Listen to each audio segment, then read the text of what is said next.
l'Inde qui célèbre les 75 ans de son indépendance. Cette semaine, elle a obtenu cette indépendance vis-à-vis des Britanniques en 1947.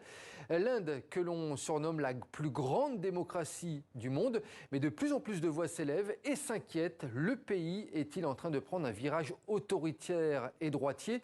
Jusqu'où ira le nationalisme hindou du Premier ministre, lui qui est parfois accusé de vouloir réécrire une partie de l'histoire? Pour en débattre avec nous en plateau, Olivier Dallage, vous êtes journaliste et auteur de L'Inde, un géant fragile, qui sortira en septembre aux éditions Erol. Également en ligne avec nous, Com Bastin, correspondant de TV5 Monde en Inde. Merci à tous les deux d'être avec nous dans ce grand temps. Je commence avec vous, Olivier Dallage, avec une question un petit peu complexe, je le conçois, mais c'est juste pour poser les thèmes du débat.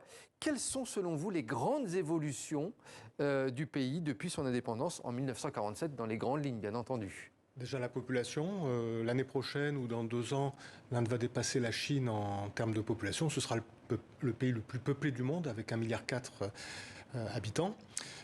L'économie, après des débuts poussifs, l'Inde a quand même sérieusement décollé dans les années 90. Et les économistes disent qu'en parité de pouvoir d'achat, c'est-à-dire ce que l'argent permet d'acheter réellement, et si on ne tient pas compte des taux de conversion, l'Inde est la 3e puissance économique du monde déjà. Il y a de la malnutrition en Inde, mais il n'y a plus de famine comme il y a pu en avoir dans les années 60. Et enfin, l'Inde est devenue un pays technologiquement très avancé dans un certain nombre de domaines, et en particulier l'industrie pharmaceutique. Voilà pour le bilan de ces 75 ans d'indépendance. Com Bastin, justement, comment a été célébré cet anniversaire de l'indépendance dans le pays? Alors, le gouvernement a lancé une grande campagne pour équiper chaque foyer d'un drapeau et marquer l'occasion. Mais c'était forcément un numéro un peu d'équilibriste, je dirais, pour Narendra Modi, puisque dans un tel événement, on doit rassembler, raconter un peu le chemin parcouru depuis 1947 et se projeter dans le temps long. C'est ce qu'il a essayé de faire en rendant hommage à des figures incontournables comme Gandhi ou le réformateur Ambedkar, tout en parlant de l'Inde de 2047, c'est-à-dire les 100 ans de l'indépendance comme d'une nation développée.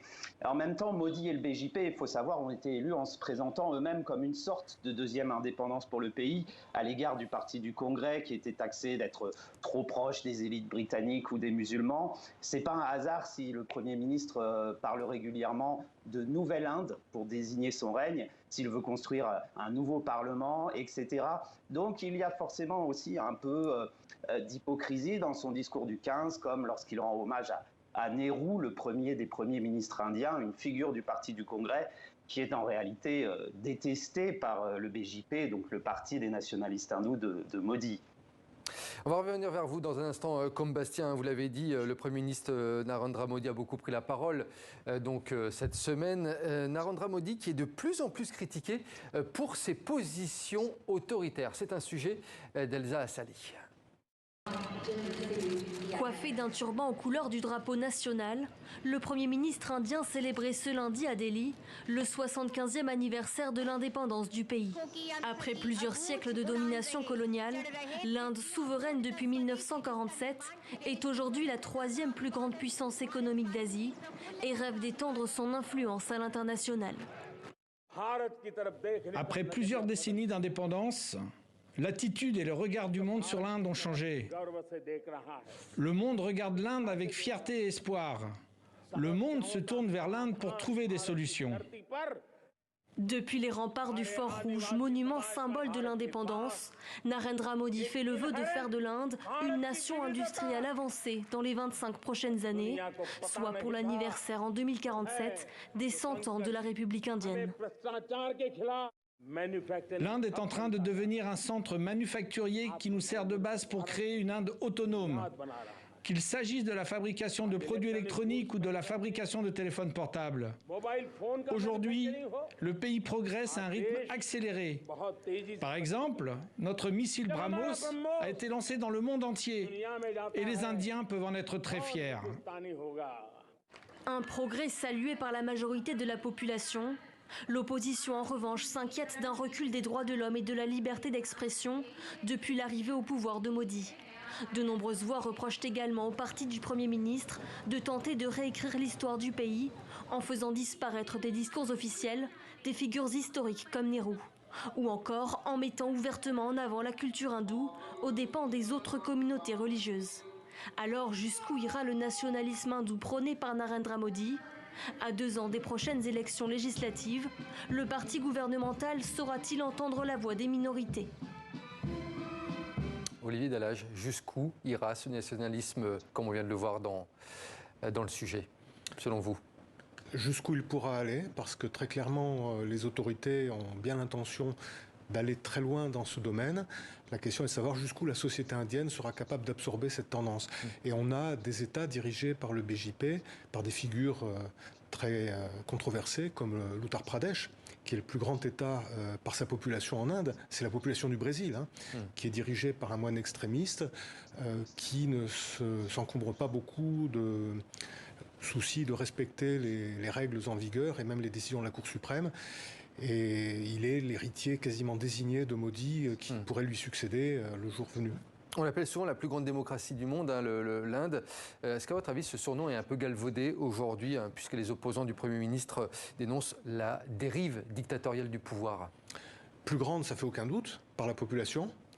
Mais sur le papier, c'est plus compliqué. Et démocratie, ça reste une démocratie très imparfaite et probablement de plus en plus imparfaite. Encore que, pour être juste, les autorités et les partisans du pouvoir en place disent qu'avant, le pouvoir était confisqué par une minorité, une élite formée par les Britanniques et qui n'avait pas de contact réel avec la population, je dirais, l'Indien profond en quelque sorte. Donc pour eux, la vraie démocratie, c'est celle qu'on a maintenant, qui reflète réellement les aspirations du peuple hindou de l'Inde. Ça se discute, mais en tout cas, c'est vrai que les droits des minorités et des opposants et des ONG sont sérieusement mis à mal.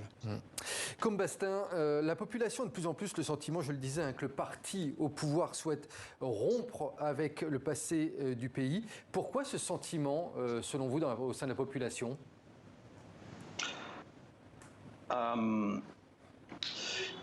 C'est-à-dire que, comme je le disais, et je crois que Olivier l'a dit aussi, le BJP se présente comme une sorte de deuxième révolution après, deuxième indépendance, je dirais, après la première qui a été portée par le Congrès. Et donc ils vont au bout de ce projet politique. Je parlais de refaire un parlement, changer des symboles très anciens de l'Inde, et puis surtout parler désormais ouvertement comme un pouvoir peut-être pas théocratique, mais en tout cas parler au nom des hindous et donc rompre avec la tradition séculaire qui a été celle de la Constitution indienne qui a été écrite en 1947. On parle aussi des manuels scolaires qui sont progressivement réécrits, soit pour effacer le rôle du parti du Congrès, soit pour dramatiser peut-être les invasions musulmanes du passé. Donc effectivement, il y a une sorte de réécriture de l'histoire et ce processus va se continuer tant qu'il permet en fait au BJP de se maintenir au pouvoir. Et pour l'instant, c'est le cas, ça marche. Olivier Dallage, quelle est la place de l'Inde sur la scène internationale actuellement ? Elle est importante, de plus en plus importante, mais pas aussi importante que l'Inde le voudrait. L'Inde, par exemple, et ça n'a rien à voir avec le régime actuel, tous les gouvernements indiens successifs l'ont ressenti de la même manière, ne comprend pas, n'accepte pas de ne pas avoir un siège permanent au Conseil de sécurité. Pour eux, l'ONU et les institutions internationales représentent le monde de 1945, peut-être de 1950, mais sûrement pas le monde actuel. Et donc, cette injustice doit être réparée, c'est une priorité pour les Indiens. Il est vrai aussi que face à la Chine, qui représente une menace pour les Américains, pour les Australiens, pour les Japonais, mais également pour les Indiens, l'Inde apparaît comme un contrepoint important pour les pays occidentaux. Et donc, sans qu'il y ait d'alliance formelle, il y a quelque chose qui se met en place pour équilibrer le poids de la Chine. Est-ce qu'à votre avis, elle peut jouer un rôle dans la guerre en Ukraine, dans la résolution de la guerre en Ukraine ? On a vu dernièrement Emmanuel Macron aller rencontrer Narendra Modi à ce sujet. Elle peut avoir un poids ? Elle peut avoir un poids, mais je dirais que pour l'instant, elle ne l'utilise pas. Non seulement ça, mais l'Inde est devenue le premier importateur de pétrole russe. Et l'Inde, et là aussi presque tout parti confondu, à quelques exceptions près, est très satisfaite de ne pas avoir pris parti. C'est ce qu'ils appellent, c'est plus le non-alignement, c'est le pluri-alignement. Et il y a des phrases du style « nous sommes pour la paix et pour que la guerre s'arrête ». Mais ça ne prête pas conséquence. En tout cas, l'Inde a victorieusement jusqu'à présent résisté aux pressions américaines et européennes pour prendre parti contre la Russie. Comme Bastien, pourquoi la France se rapproche autant de l'Inde dernièrement, selon vous ? Comme le disait Olivier, je pense qu'en Asie, alors je dirais deux choses. D'abord, c'est un partenaire commercial très important pour l'avenir, que ce soit sur le plan des exportations militaires de la France, etc. Mais aussi, c'est effectivement un des pays quand même avec lequel on peut parler en Asie. Et ça explique pourquoi certainement tout ce dont on parlait sur les minorités, les droits de l'homme, etc., passe à la trappe parce que l'Inde est le partenaire incontournable dans la région. Partenaire incontournable dans la région, vous confirmez, hein ? Oui, par son marché, mais également par la production. Regardez, la crise du Covid a montré que le paracétamol, qui était indispensable pour ceux qui avaient des symptômes, contient des principes actifs qui sont essentiellement produits en Inde. Donc on a bien vu que la Chine, mais également l'Inde, dans le marché mondial, dans le commerce mondial, était un maillon qu'on ne pouvait plus négliger. En guise de conclusion, Olivier Dallage, quels sont, selon vous, les grands défis qui attendent le pays pour les mois, les années à venir ? La paix civile.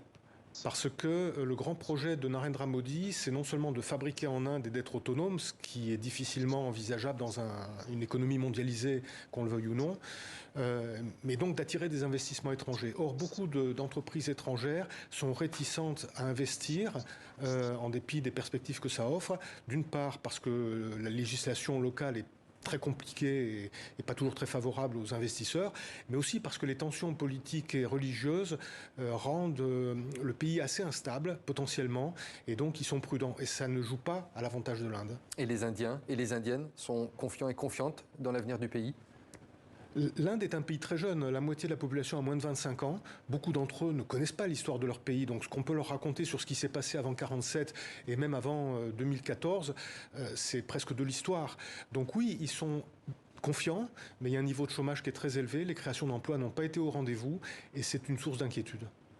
Merci beaucoup Olivier Dallage d'être venu sur le plateau de 64 minutes. Je rappelle votre livre, L'Inde, un géant fragile, aux éditions Erol. Ça sortira vers le 15 septembre, c'est ça, en France. Et merci à vous également, comme Bastien, correspondant de TV5 Monde en Inde. Merci à tous les deux, messieurs.